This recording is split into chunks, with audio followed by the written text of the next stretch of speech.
गण गणपते नमः। श्री गणेश की वंदना कर दिन के स्वामी शनिदेव, श्री राम भक्त भाई हनुमान और उनके स्वामी श्री राम की आराधना कर इष्ट देव का ध्यान रख गुरुजनों को नमन कर अभिनंदन करते हैं वरुण स्टोर द्वारा प्रस्तुत आज के दैनिक पंचांग में।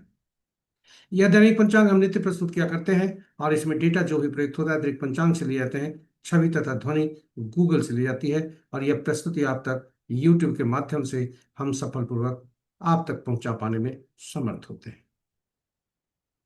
जी हाँ, जिस प्रकार जिस प्रकार पंचांग के 5 अंग होते हैं उसी प्रकार ठीक उसी प्रकार इस प्रस्तुति के भी 5 भाग हैं। पहला भाग पंचांग मुहूर्त और ग्रहों के गोचर से संबंध रखता है। जी हाँ, पहला भाग पंचांग मुहूर्त और ग्रहों के गोचर से संबंध रखता है और इसी पंचांग मुहूर्त को लेकर इसी भाग में से पंचांग मुहूर्त को लेकर इस प्रस्तुति का लघु रूप आपके सुझावों के अनुरूप हम नित्य अलग से प्रस्तुत किया करते हैं। दूसरा भाग सितारे बोलते हैं। तारा ब्रह्म इसका नाम है। सितारे जिसमें करते काम है। सितारे कभी झूठ नहीं बोलते। जन्म नक्षत्र के अनुसार आज कैसा दिन रहने की संभावना है। ताराबलम का मुख्य आधार नवतारा चक्र पद्धति पर है, आधारित है, जिसके अनुसार पूरे जीवन काल के लिए अग्रिम रूप से हम ग्रहों के शुभता और अशुभता जानकर दशा अंतर्दशा का शुभ फल प्राप्त करते हुए अशुभ स्थितियों में चुनौती का सामना करने के लिए मानसिक रूप से तैयार होते हैं, जो कि हमारे लिए अंततोगत्वा शुभकारी होता है।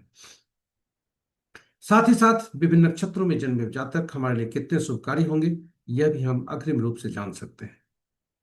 इसके अतिरिक्त जन्म कुंडली में बैठे ग्रह और उनके अनुरूप कार्य करने से शुभता हमें मिलती है। यह मार्गदर्शन का काम करता है। विस्तृत चर्चा प्रस्तुति में तीसरा भाग चंद्रबलम इसका नाम है। राशि इसमें करते काम है। जी हाँ, जन्म राशि के अनुसार आज कैसा दिन रहने की संभावना है विभिन्न जातकों के लिए।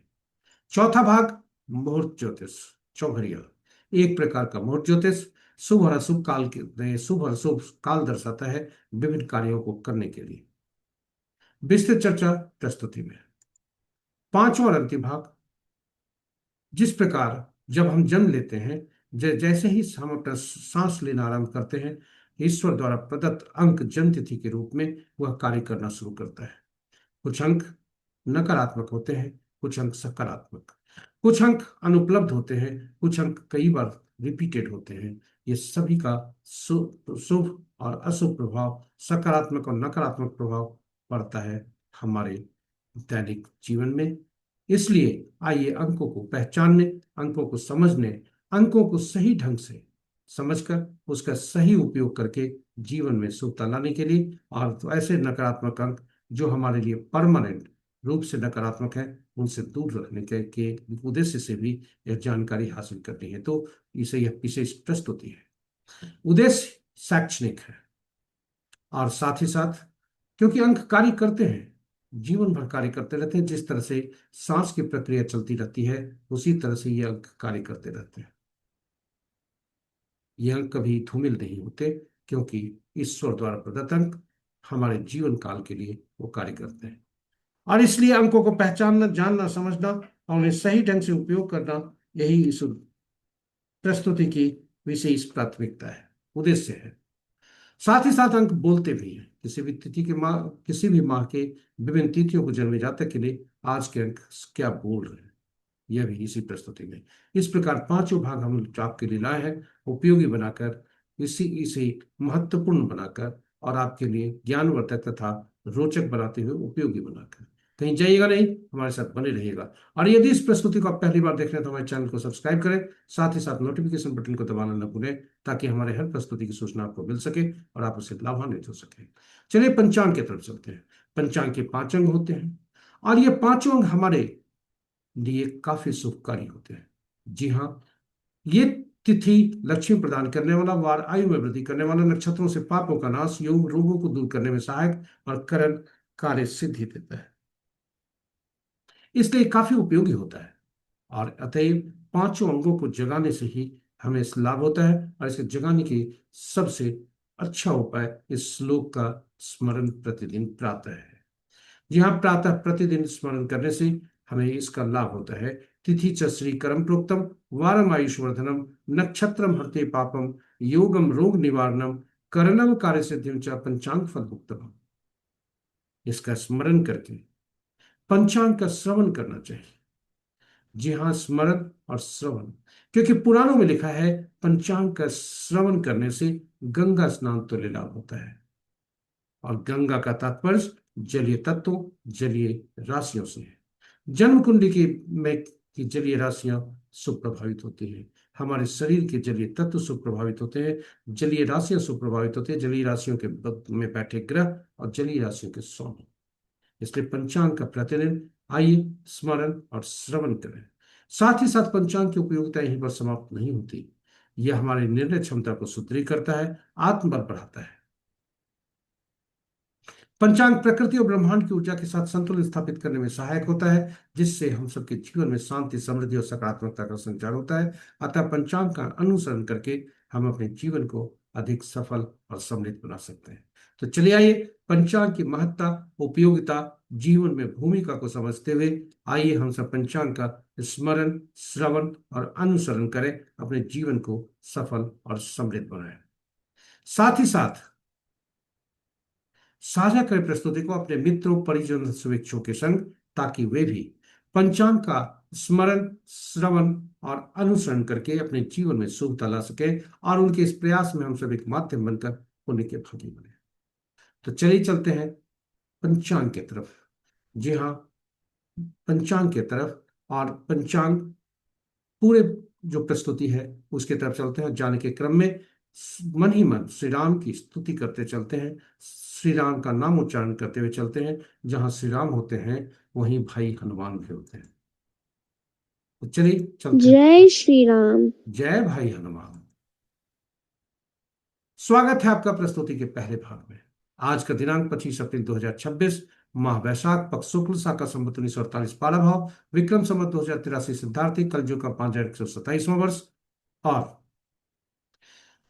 आज का सूर्योदय 5:18 पर, सूर्यास्त 6:17 पर। Sunrise at 5:18 AM and sunset at 6:17 PM। आज का दिशा शुल पूर्व है, फिर भी इस दिशा में यात्रा करने को बाध्यता हुई तो अदरक या उड़द की दाल का सेवन करके यात्रा में शुभता लाए। पंचांग के पांचों अंक इस प्रकार: वार शनिवार, तिथि संध्या 6:27 तक नौमी, जो रिक्ता तिथि के अंतर्गत आता है, तत्पश्चात दसवीं, जो पूर्णा तिथि के अंतर्गत आता है। नक्षत्र रात्रि के 8:04 तक अश्लेषा, उसके बाद माघा। और आज के दिन आरंभ होता है अश्लेषा के दूसरे पद से, जो कि प्रातः 8:05 तक रहता है। तीसरा पद अपराह्न 2:04 तक, चौथा पद रात्रि के 8:04 तक, और तत्पश्चात आरंभ होता है मघा नक्षत्र का पहला पद। देर रात्रि 2:07 तक रहता है। दूसरा पद कल प्रातः सूर्योदय के बाद 8:12 तक। योग देर रात्रि के 11:43 तक गंड, तत्पश्चात वृद्धि, और करण प्रातः 6:50 तक बालव, तत्पश्चात संध्या 6:27 तक कौला, और फिर तैथिल। ये रहे पंचांग के पांचों अंक। महत्वपूर्ण मुहूर्त में जाने के पूर्व भोलेनाथ का वास देखते हैं कि भोलेनाथ का वास कैसा है और उसकी शुभता कैसी है। भोलेनाथ का वास से हम रुद्राभिषेक की शुभता और अशुभता जान सकते हैं। जब ये भोलेनाथ का वास शुभ होता है, यह भी उस हमारा जो किया गया रुद्राभिषेक है वह भी शुभ होता है, शुभ फलदायी होता है। चलिए, जय भोलेनाथ, ओम नमः शिवाय। ओम नमः शिवाय। जब तक नौमी तिथि है, रिक्ता तिथि है, भोलेनाथ गौरी के सानिध्य में है, माँ गौरी के सानिध्य में, जो कि सुखप्रद है। उसके बाद सभा स्थल पर जाते हैं, यानी संध्या 6:27 तक नौमी तिथि रिक्ता तिथि है, तत्पश्चात दसवीं तिथि है। दसवीं तिथि में भोलेनाथ सभा स्थल पर जाते हैं कि शुभ नहीं है।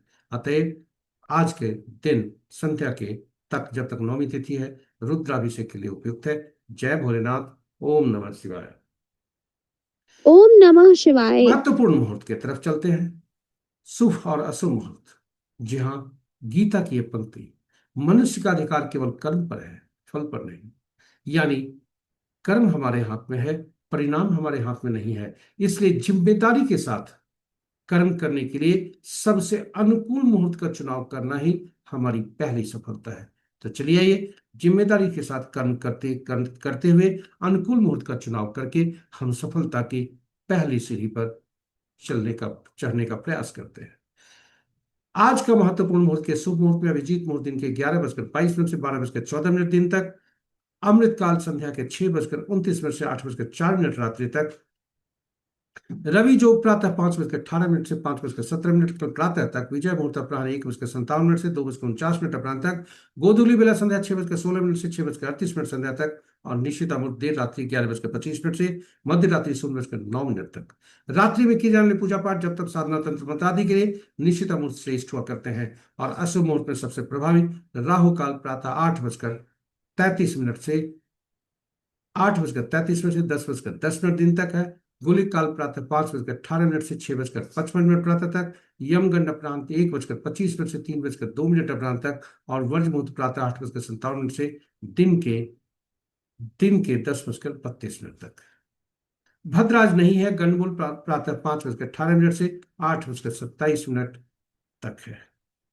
तो ये रहे हमारे महत्वपूर्ण शुभ और अशुभ मुहूर्त। ग्रहों के आकाशीय स्थिति की ओर चलते हैं। जी हाँ, महत्वपूर्ण मुहूर्त में आपको बता चलते चले कि समय और कर्म का सटीक मिलन ही मुहूर्त है।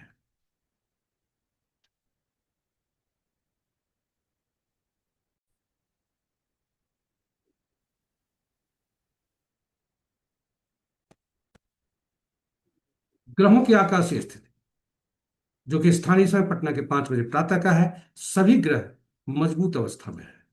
अंश के अनुसार सभी ग्रह मजबूत अवस्था में हैं। और यदि आज का ग्रह की स्थिति को देखें तो मित्र राशि में ये सभी एक तरह से ग्रह अंश के अनुसार काफी मजबूत अवस्था में है। और आज चंद्रमा राशि परिवर्तन करेंगे चूंकि देर रात्रि तक, क्योंकि इनका अंश 21 अंश तक पार कर चुका है, ये काफी तेज चल रहे हैं। मित्र राशि में अगर राशि के अनुसार देखें, मित्र राशि में 3 ग्रह, शत्रु राशि में 2 ग्रह, सम राशि में 2 ग्रह, और अपनी राशि में दो ग्रह है। और अपनी राशि में जो ग्रह हैं वे चंद्रदेव और साथ साथ में शुक्रदेव। बुध और बृहस्पति का आपस में राशि परिवर्तन है। बुध ग्रह बृहस्पति की राशि में, और बृहस्पति देव बुध की राशि में। राशि के अनुसार यदि देखा जाए तो कोई भी ग्रह स्वतंत्र नहीं है। सभी ग्रहों की राशियों में कोई ना कोई ग्रह है। बृहस्पति की राशि में 3 ग्रह और शेष ग्रहों की राशियों में एक एक ग्रह है। नक्षत्रों के अनुसार मित्र ग्रह के नक्षत्र में एक ग्रह, शत्रु के नक्षत्र में 3 ग्रह, सम नक्षत्र में कोई ग्रह नहीं, और अपने नक्षत्र में 5 ग्रह हैं। और वे हैं बुधदेव, बृहस्पति देव, शनि देव, राहु देव और केतु देव। इस प्रकार शुक्र चंद्र मंगल के नक्षत्र में कोई ग्रह नहीं है। बुध देव के नक्षत्र में 3 ग्रह, केतु देव के नक्षत्र में 2 ग्रह, और शेष ग्रहों के नक्षत्र में एक एक ग्रह है। इसके साथ ही हम आपको ले चलते हैं इसके साथ ही हम आपको ले चलते हैं दूसरे भाग में। आज चंद्रदेव का राशि परिवर्तन है। दूसरे भाग में आपका स्वागत है। तारा बलम इसका नाम है, जिसमें ता, तारे करते काम है, सितारे करते काम है, सितारे कभी झूठ नहीं बोलते। आपके समक्ष ताराबलम की सारणी, और ताराबलम के समक्ष ऊपर जो नक्षत्रों के नाम है वह ताराबलम का गोचर चंद्रमा का गोचर से संबंध रखता है। वहीं ताराबलम के समक्ष जो नक्षत्रों के नाम है वह हमारा जन्म नक्षत्र होता है, उसमें से चिन्हित करना होता है अपने जन्म नक्षत्र को, और फिर हम उस रो में बढ़ते हैं। और जहां आज का नक्षत्र का चंद्रमा की लाइनें मिलती हैं वही आज का फल होता है। कुल 9 तरह के फल हो सकते हैं। जी हाँ, जन्म, विपत, प्रत्यरि, नैधन्य यदि संकेत मिलते हैं तो वह अशुभता की तरफ इशारा करते हैं, और उसमें दैनिक कार्यों में कार्य करते हुए सावधानी बरतते हुए नए कार्यों को करने से मनाही है। वहीं संपत, क्षेम, साधक और मित्र अति मित्र में होता है तो शुभता की तरफ इशारा करता है, यानी दैनिक कार्य करते हुए नए कार्यों का भी आरंभ करने के लिए अनुमति होती है। जी हाँ, जन्म, विपत, प्रत्यय और नैधन्य में हो तो कभी भी उसे शुभता में परिवर्तन करने का जोखिम नहीं लें। इसके साथ ही ये ताराबलम नवतारा चक्र पद्धति पर आधारित है, जिसके अनुसार नक्षत्रों के मन ग्रह होते हैं, ग्रह मन के ग्रह के मन नक्षत्र होते हैं, और नक्षत्र ही ग्रह का फल देते, न, ग्रह अपना फल नहीं देते। इसके लिए 27 नक्षत्र, 9 ग्रह कौन कौन किसके फल देंगे, इसके लिए 27 नक्षत्रों को सूचीबद्ध की जाती है। इस प्रकार 9 9 नक्षत्रों की सूचीबद्ध, पहला श्रेणी में पहला से 9वां, दूसरी श्रेणी में 10वां से 18वां, तीसरी में से 19वां से 27वां। और ग्रहों को दशा अंतर्दशा के क्रम में रखा जाता है। केतु देव पहला, शुक्र दूसरा, सूर्य तीसरा, चंद्र चौथा, मंगल पांचवा, राहु छठा, बृहस्पति सातवां और शनि आठवां, बुध नौ।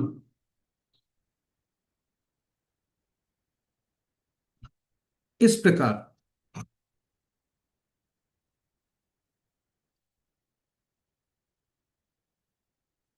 ये पहला ग्रह को स्वामित्व मिलता है हर श्रेणी में से पहला नक्षत्र, यानी पहला 10वां और 19वां का स्वामित्व मिलता है केतु देव को। दूसरा ग्रह 11वां और 20वां, और ये दूसरा 11वां और 20वां नक्षत्र का स्वामित्व शुक्र देव को मिलता है। तीसरा ग्रह बनते हैं सूर्य देव, इन्हें मिलता है तीसरा, 12वां, 21वां।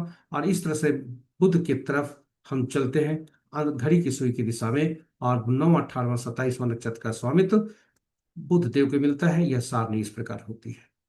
यह सारणी काफी महत्वपूर्ण है, इसे हम सहेज कर सकते हैं। इस सारणी में से हम अपने नक्षत्र को चिन्हित करते हैं और फिर ऊपर की तरफ बढ़ते हैं, जिसमें जहां ग्रह के नाम है वही उस ग्रह को चिन्हित करते हैं। वह ग्रह हमारा जन्म ग्रह बनता है, पहला ग्रह बनता है। जीवन की यात्रा वहीं से आरंभ होती है। जी हाँ, वही ग्रह के महादशा में हमारा जन्म हुआ होता है, और पिछले जन्म में मृत्यु भी हुई होती है, जिस जो हम अपनी जन्म कुंडली से विषुवत दशा से जान सकते हैं। इसे ज्यादा जानने के लिए हमारे पिछले प्रस्तुतियों को थोड़ा देखें और समझें। क्योंकि जब विंशोत्तरी दशा देखेंगे तो वहां ये आपके समक्ष रहेगा कि कम बैलेंस दशा जो इस जन्म में भोगने हैं वह होता है। शेष हम पिछले जन्म में भोगे होते हैं। और चूंकि इस ग्रह का संबंध, पहले ग्रह का संबंध पिछले जन्म के मृत्यु से है, इसलिए इसे पीड़ा की श्रेणी में रखी जाती है। वहां से घड़ी की सुई की दिशा में हम आगे बढ़ते हैं, और बुध देव तक जाते हैं, और फिर केतु से यात्रा आरंभ करके जो पहला ग्रह बनता है ठीक उसके पिछले ग्रह तक हम रुकते हैं। यानी पहला ग्रह पीड़ादायक, दूसरा, चौथा, छठा, आठवां, नौवां ये शुभ फलदायी, और पहला, तीसरा, पांचवां, सातवां ये अशुभ फलदायी। अब अगर ये सारी सूची आपके समक्ष प्रस्तुत, अब इनकी जो शुभता और अशुभता का जो परिमाण है, जो मात्रा है, जैसे जैसे इनकी क्रम संख्या बढ़ती है वैसे वैसे वह बढ़ता है। अब हमें यह मालूम हो गया कि कौन से ग्रह हमारे लिए शुभकारी होंगे, कौन से हमारे लिए पीड़ादायक होंगे। तो क्या हम दशा अंतरदशा कौन सा अच्छा होगा, यह क्या हम अग्रिम रूप से जानने के बाद योजनाबद्ध तरीके से क्या शुभ कार्यों का निष्पादन नहीं कर सकते? कर सकते हैं। वहीं अशुभता की स्थिति में मानसिक चुनौती का सामना करने के लिए तैयार हो सकते हैं, जो अंततोगत्वा हमारे लिए शुभकारी होता है। इसी प्रकार जन्म कुंडली में बैठे ग्रह के अनुसार कार्य करने से हमें उस क्षेत्र में शुभता प्राप्त होता है। जैसे दूसरा ग्रह जहां बैठता है वह संपत्ति का कारक होता है। अगर दूसरा ग्रह जहां बैठा है जिस कुंडली जन्म कुंडली में, उसके ग्रह, भाव और राशि से संबंधित कार्य किए जाए तो हमें संपत्ति का लाभ होता है। जी हाँ, यह हम चार इसलिए यह नवतारा चक्र पद्धति हमें एक मार्गदर्शन के रूप में काम करता है पूरे जीवन काल में, और अग्रिम रूप से बताता है कि कौन से ग्रह शुभकारी हैं, कौन से अशुभकारी हैं। जन्म कुंडली के बैठे ग्रहों से कैसे लाभ लिया जाए। इतना ही नहीं, विभिन्न नक्षत्रों में जन्मे जातक हमारे लिए कितना रूप से उपयोगी हो सकते हैं, यह भी हम अग्रिम रूप से जान सकते हैं। जी हाँ, शुभ ग्रहों के नक्षत्र में जन्मे जातक हमारे लिए शुभकारी होंगे, अशुभ ग्रहों के नक्षत्र में जन्मे जातक हमारे लिए अशुभकारी होंगे, बाधक होंगे, पीड़ादायक होंगे। और चाहे वह व्यक्ति घर का ही क्यों ना हो, परिवार का हो, रिश्तेदार का हो, समाज का हो, संसार का हो, कहीं का हो, चाहे कार्यस्थल का हो या हम दूसरे स्थल पर जो रहते हैं वहां का है, ये सभी शुभ कार्य, ये सभी शुभ कार्य होते हैं। और इसलिए ये सभी हमारे लिए पहले से हमें पता चलता है कि कैसे ही शुभ देंगे, शुभता कैसे देंगे, अशुभता कैसे देंगे, या अग्रिम रूप से जानकर हम इनसे फल प्राप्त कर सकते हैं, उचित फल प्राप्त कर सकते हैं और उचित लोगों से जुड़ सकते हैं। इसलिए नौतारा चक्र पद्धति काफी उपयोगी है, और इसकी उपयोगिता को मद्देनजर हमने YouTube पर अलग से वीडियो भी पोस्ट करके रखा है। हम शीघ्र फिर नया वीडियो भी बनाने वाले हैं, आप उसे संदर्भित करके ज्ञान प्राप्त कर सकते हैं। अब चलते हैं वापस। हम्म, जी हाँ, नौ तारा चक्र पद्धति में हमने जो वीडियो पोस्ट करके रखा है उसमें भगवान राम, माँ सीता तथा भाई हनुमान की कुंडली की भी चर्चा की है। चलिए आगे चलते हैं, आगे बढ़ते हैं वापस ताराबलम पर। आज का चंद्रमा जो गोचर कर रहा है वह अश्लेषा नक्षत्र में गोचर कर रहा है। कब तक? रात्रि के 8:04 तक। उसके बाद वो मघा नक्षत्र में गोचर करते हैं 8:04 के बाद। आज का जो है अशुभता की स्थिति यदि कहें तो कृतिका, उत्तराषाढ़ा और उत्तरा फाल्गुनी नक्षत्र में, उत्तरा कृतिका, उत्तरा फाल्गुनी और उत्तराषाढ़ा नक्षत्र में जन्मे जातक के लिए पहला भाग अशुभ है। वहीं रोहिणी, हस्ता और श्रवणा नक्षत्र में जन्मे जातक के लिए दूसरा भाग पीड़ादायक है। अपने अपने नक्षत्रों को चिन्हित करके हम इसमें से फल प्राप्त करके शुभता और अशुभता देख सकते हैं और अग्रिम रूप से कार्य कर सकते हैं। उसी तरह से कृतिका, उत्तरा फाल्गुनी, उत्तराषाढ़ा नक्षत्र में जन्मे जातक के लिए, उसी तरह से यदि हम कहें भरनी, पूर्वा फाल्गुनी और पूर्वाषाढ़ नक्षत्र में जन्मे जातक के लिए दोनों भाग शुभकारी हों। तो ये रहे दूसरे भाग की प्रस्तुति। तीसरा भाग में आपका स्वागत है। आज रात्रि के 8:04 पर चंद्रमा का राशि परिवर्तन है, जब वे अपनी राशि कर्क से निकलकर सिंह राशि में जाएंगे। जब जब चंद्रमा कर्क राशि में रहेगा तब वृषभ, कर्क, कन्या, तुला, मकर और कुंभ राशि के जातक के लिए शुभता के संकेत है। वहीं जब सिंह राशि में जाएंगे चंद्रमा तो मिथुन, कन्या, तुला, वृश्चिक, कुंभ और मीन राशि के जातक के लिए शुभता के संकेत हैं। शेष राशि वाले थोड़ा सावधानी बरतें। और इसके साथ ही हम आपको ले आए हैं चंद्रबलम पर, सॉरी, आपके पास हम ले आए हैं चौघड़िया पर। चंद्रबलम हमने समाप्त किया, चौघड़िया पर। चौघड़िया एक प्रकार का मुहूर्त ज्योतिष जो शुभ और अशुभ काल दर्शाता है। इसकी उपयोगिता को काफी है। उपयोगिता के मद्देनजर हमने यह हिंदी और अंग्रेजी में अलग अलग यूट्यूब पर वीडियो पोस्ट करके रखा है, आप उसे देख सकते हैं। संक्षेप में यह बता दें, कुल 8 चौघड़िया दिन के होते हैं, 8 चौघड़िया रात के होते हैं, और साप्ताहिक दिनों से इनको जोड़ने के लिए 7 चौघड़िया का ही नामकरण होता है। 8वां चौघड़िया जो आदि का होता है वही अंत का होता है। इसलिए साप्ताहिक दिनों से सभी 8 चौघड़िया का संबंध जुड़ जाता है। और ये 7 चौघड़िया के शासक ग्रह अलग अलग होते हैं जो विभिन्न रूप से उपयोगी होते हैं, विभिन्न रूप से इनके विभिन्न कार्यों के लिए उपयुक्त होते हैं, विभिन्न उद्देश्यों के लिए में ये फलदायी होते हैं, और इसलिए इनकी उपयोगिता काफी है। और यही वजह है कि चौघड़िया का भी ग्रहों से संबंध हो जाता है और उनके निमित्त कार्यों से, इसलिए चौघड़िया की उपयोगिता काफी बढ़ जाती है। चौघड़िया को जब भी हम देखें तो यह जरूर देखें कि ये कहीं जिसका उपयोग कर रहे हैं कहीं अशुभता से अधिव्याप्त तो नहीं है। जी हाँ, दिन में 3 तरह की अशुभताएं हो सकती है: काल बेला, राहु काल और वार बेला, और रात्रि में काल रात्रि। अनुभव के आधार पर हमने पाया है कि दिन का चौघड़िया दिन में सूर्यदेव का प्रभुत्व होता है और शनि देव सूर्यदेव से नाराज रहते हैं, इसलिए शनि का चौघड़िया प्रतिदिन काल बेला से ग्रसित होता है। और रात्रि में चंद्रमा का प्रभुत्व, चंद्रमा से बुध देव नाराज, इसलिए चंद्रमा का चौघड़िया प्रति रात, चंद्रमा का चौघड़िया प्रति रात वह,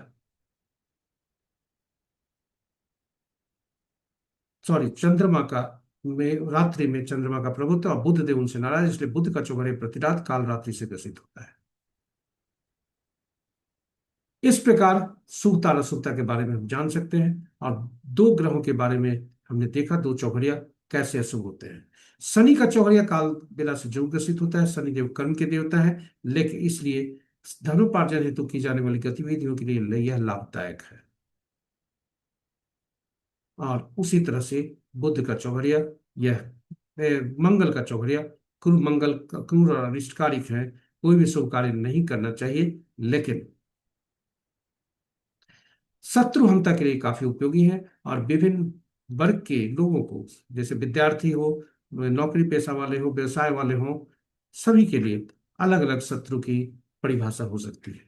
विद्यार्थी के लिए प्रतियोगिता परीक्षा, नौकरी वाले के लिए प्रमोशंस, ये सभी जगह शत्रु को पराजित करके ही भी हम वो उपलब्धि प्राप्त कर सकते हैं।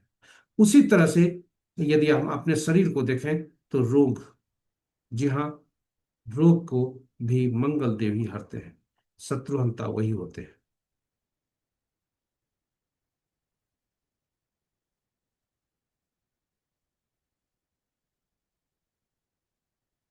इसलिए मंगल देव इसमें उपयोगी होते हैं। तो चलिए आज का चौगड़िया देखते हैं, आज का चौगड़िया क्या कहता है।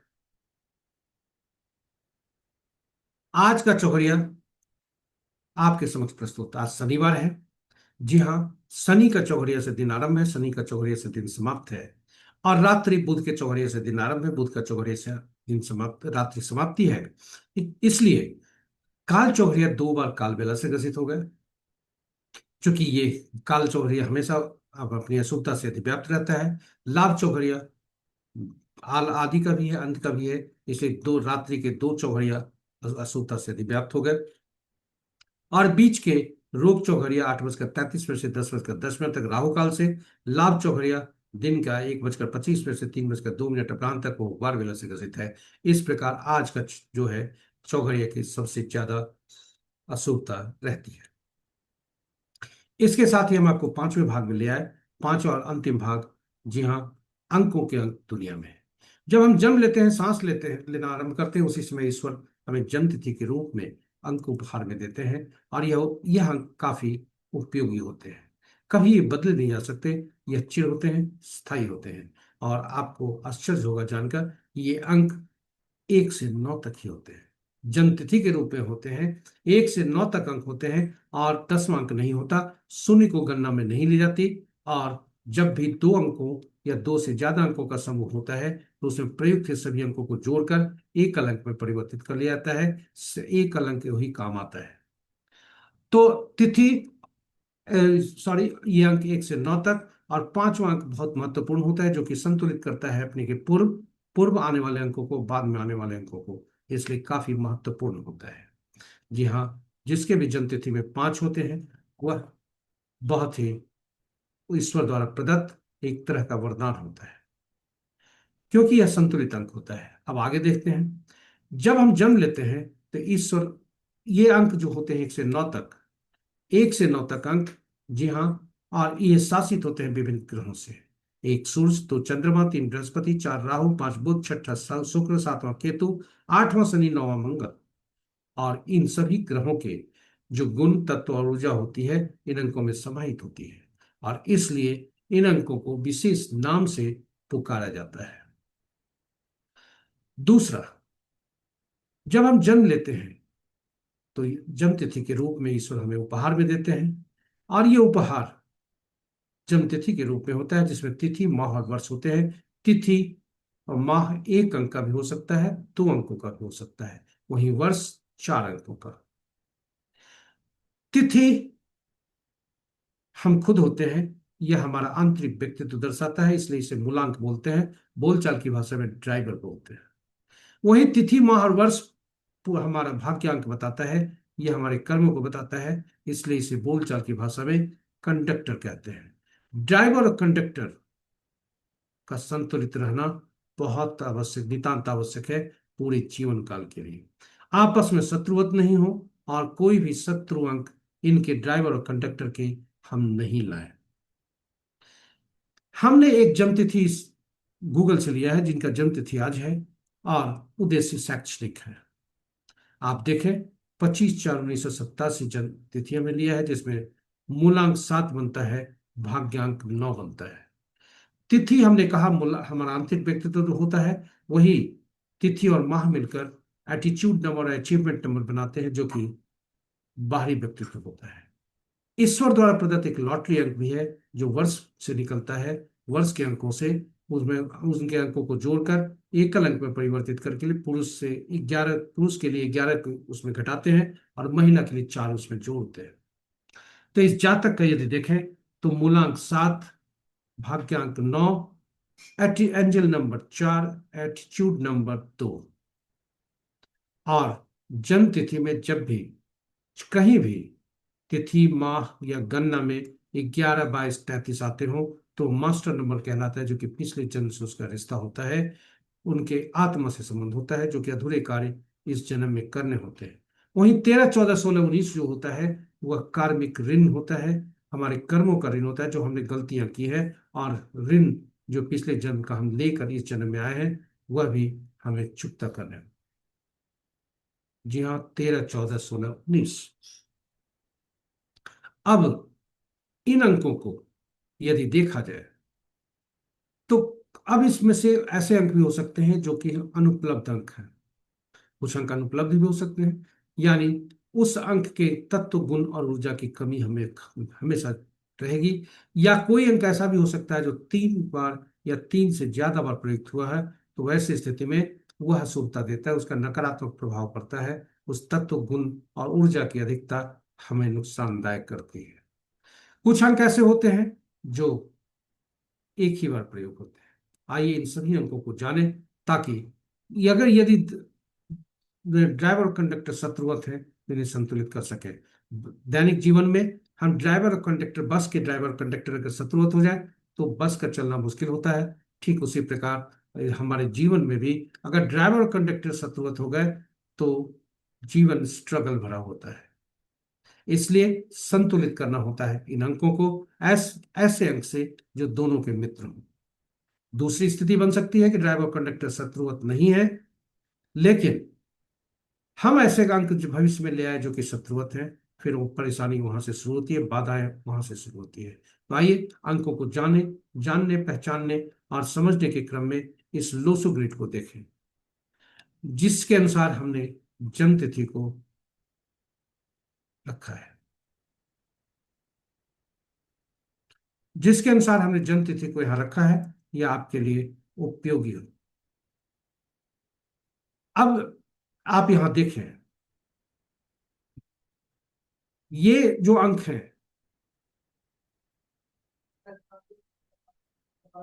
हॉट व्हील एक्शन, जहां प्लेन है, हर का प्लेन अलग अलग है और हर प्लेन अलग अलग दर्शाता है, और उसके परिणाम भी जातक के अलग अलग हो सकते हैं। इस जातक के संबंध में देखें तो इंटेलिजेंट प्लेन इनका 4 9 2 सभी अंक हैं, और ये 100% दे रहे हैं, यानी जातक का इंटेलिजेंसिया लेवल अच्छा है। वहीं यदि कहे विल पावर प्लेन इनका 100% है, जो कि यह दिखाता है इनकी आत्मविश्वास इनका अच्छा है।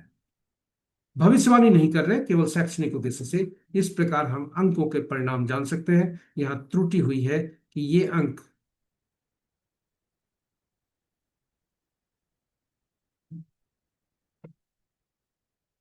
यहाँ त्रुटि हुई है कि 33, ये अंक जो है ये गलत है, ये 66 हो।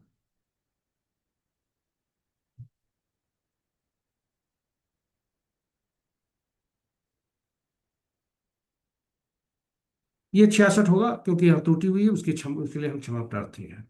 अब हम अंकों को देखते हैं। प्रश्न उठता है कि इनके अनुपलब्ध अंक कौन कौन से हैं, तो 3 और 6 अनुपलब्ध अंक हैं। 3 बार कोई अंक प्रयुक्त नहीं हुए, तीसरा बार में जाने वाले अंक है 4 9 7, और एक बार प्रयुक्त हुए हैं 5 1 8 2। अब ये अंक हम जब जान गए तो अब स्रोत हम अगर देखें तो कौन सा होगा जहां से हम 3 6 5 1 8 ला सकते हैं, 2 मिला सकते हैं, वह कहाँ से होगा? वह उत्तम स्रोत होता है। ऐसा होना चाहिए जो कि चिर हो, स्थायी हो, क्योंकि ये अंक बदले नहीं जाते। इन इन इसलिए ऐसा अंक होना चाहिए जो इसे बार बार बदला न जा सके, और वह होता है नाम। क्योंकि ईश्वर द्वारा प्रदत्त ये जन्म तिथि होती है, और धरती का ईश्वर माता पिता हमें नाम देते हैं, नाम का ही नामांक होता है। जी हाँ, आप कहेंगे इस ये नाम में तो अक्षर होते हैं, ये भी सही है, किंतु इन अक्षरों के अंकीय मूल्य भी होते हैं, और इसलिए इनके नाम के में प्रयुक्त हुए अक्षरों को उनके अंकीय मूल्य से परिवर्तित करके अंक हम निकालते हैं।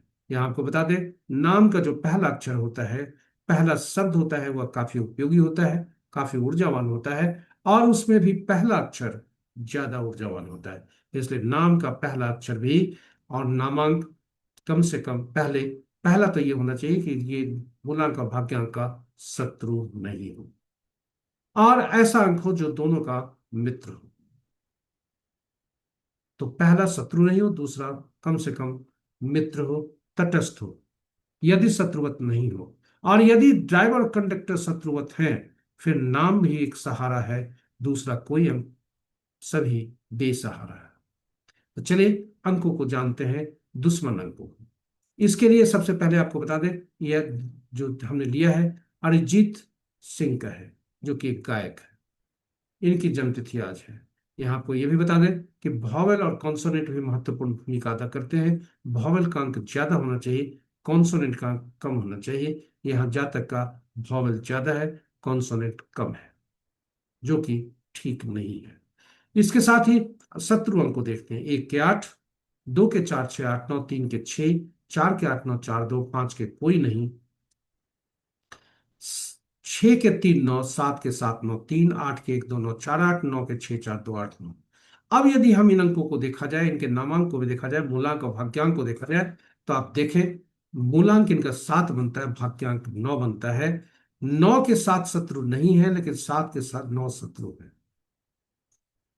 इसलिए इनका मूलांक शत्रुवत है भाग्यांक से, और नाम भी इनके 9 पर गया है, जो कि यह शत्रुवत है। नाम का पहला अक्षर मित्रवत है। इतना ही नहीं, आप ये भी देखें कि कुछ अंक ऐसे होते हैं जीवन में कि जो अपने के ही दुश्मन होते हैं। 4 7 8 9, ये अपने के ही दुश्मन होते हैं। 9 अंक का ज्यादा बढ़ाना, नाम और यहाँ पर मूलांक भाग्यांक, ये दोनों टकराता है, जो कि शुभ नहीं है। इस प्रकार अंकों को हम देखें और इसे उचित उपाय करके हम अंक को ठीक कर सकते हैं और शुभता प्राप्त कर सकते हैं। उद्देश्य शैक्षणिक है, इसलिए हम इस पर आगे कौन सा नाम होगा यह हम सजेस्ट नहीं कर रहे हैं, लेकिन अंक ज्योतिषी इसी का सहारा लेते हैं। अब आपको, अभी तक हमने देखा अंक कैसे कार्य करते हैं, एक और उदाहरण देखें कि अंक पर्सनल ईयर, यह साल कैसा बीतेगा, यह जानने के लिए पर्सनल ईयर को कैलकुलेट करते हैं। इसमें महत्वपूर्ण होता है रनिंग एज, और साथ में रनिंग एज के साथ साथ जो पर्सनल ईयर कैलकुलेट करते हैं। पर्सनल ईयर कैलकुलेट करने के लिए, पर्सनल ईयर को कैलकुलेट करने के लिए हमें सहारा लेना होता है। पर्सनल ईयर कैलकुलेट करने के लिए हम जन्म तिथि में से वर्ष को निकाल करके वर्तमान वर्ष को रिप्लेस करते हैं, और फिर सभी अंकों को जोड़ देते हैं। तो यह जब इनके जातक के संदर्भ में जोड़ा हमने, तो 25 4 2026 जोड़ने से 3 आता है। रनिंग एज भी 3 है, और ये मूलांक का शत्रु है। 7 9 3 आपस में शत्रु होते हैं। 3 के 7 शत्रु नहीं है, लेकिन 7 के शत्रु है। इसलिए मूलांक से इनका टकराव है, थोड़ा सा परेशानी हो सकते हैं। मत और अन्य परिणाम अन्य अंकों के उपयोग पर है। हमने यह देखा कैसे अंक कार्य करते हैं। अब हम आपको ले चलते हैं अंकों से, यहां से हटके अंक बोलते भी हैं। आज का अंक 3 है। जी हाँ, आज का अंक 3 है, और ये 3 अंक बोलते हैं। क्या बोल रहे हैं? विभिन्न तिथियों, किसी भी माह के विभिन्न तिथियों को जन्मे जातक के लिए आज का दिन कैसा होगा। तो 3 अंक अति मित्र है, 1 अंक से गुरु राजा के साथ, सरकार के साथ मित्रवत, अति मित्रवत होते हैं। और शेष अंक ये इसके साथ तटस्थ हो, 5 4 के साथ ये तटस्थ होते हैं। 2 3 5 7 8 9 के साथ ये मित्रवत होते हैं। वहीं शत्रुवत होते हैं ये 6 के साथ, क्योंकि 3 दानव देवता के ग्रुप हैं, और 6 दानवों के ग्रुप के, दोनों 3 देवता ग्रुप के और 6 दानवों ग्रुप के शिक्षक हैं। इसलिए अंक बोलते हैं और अंक कार्य करते हैं। आपने देखा अंक बोलते हैं, पिछले प्रस्तुतियों में देखा कि अंक कार्य करते हैं। इसलिए अंक काफी महत्वपूर्ण होते हैं, और इसी के साथ हम आपसे अनुरोध करेंगे, समय के साथ बहस, समय के विरुद्ध नहीं, अपने अंकों को पहचाने, सही मुहूर्तों को पहचाने, पंचांग के अनुसार को स्मरण श्रवण और अनुसरण करके जीवन में शुभता लाए। और इसी के साथ हम प्रस्तुति को विराम दें। इसके पूर्व आपको धन्यवाद प्रस्तुति में बने रहने के लिए आदि से अंत तक। और यदि इस प्रस्तुति को पहली बार देख रहे हैं तो हमारे चैनल को सब्सक्राइब करें, साथ ही साथ नोटिफिकेशन बटन को दबाना ना भूलें, ताकि हमारे हर प्रस्तुति की सूचना आपको मिल सके और आप उससे लाभान्वित हो सकें। चैनल को सब्सक्राइब करें, नोटिफिकेशन बटन को दबा लें, ताकि हमारे प्रस्तुति की सूचना आपको मिल सके और आप उससे लाभान्वित हो सकें। चैनल को साझा करें ताकि आपके मित्र परिजन का शुभेच्छुगण भी लाभान्वित हो सके। और अंत में आप प्रस्तुति को देखने के क्रम में यदि कोई सुझाव मन में आया हो जिससे प्रस्तुति और बेहतर हो सकता है, तो YouTube के कमेंट बॉक्स पर सुझाव देकर हमारा मनोबल बढ़ाएं। साथ ही साथ प्रस्तुति को बेहतर बनाने में हमें सहयोग दें। इसके साथ ही हम विराम लेते हैं और आज के दिवस के देवता शनिदेव, श्री राम भक्त भाई हनुमान और उनके स्वामी श्री राम से प्रार्थना करते हैं कि आपका दिन उनके असीम कृपा आप पर बने रहे, आपका दिन शुभ हो। जय शनिदेव, जय श्री राम, जय भाई हनुमान।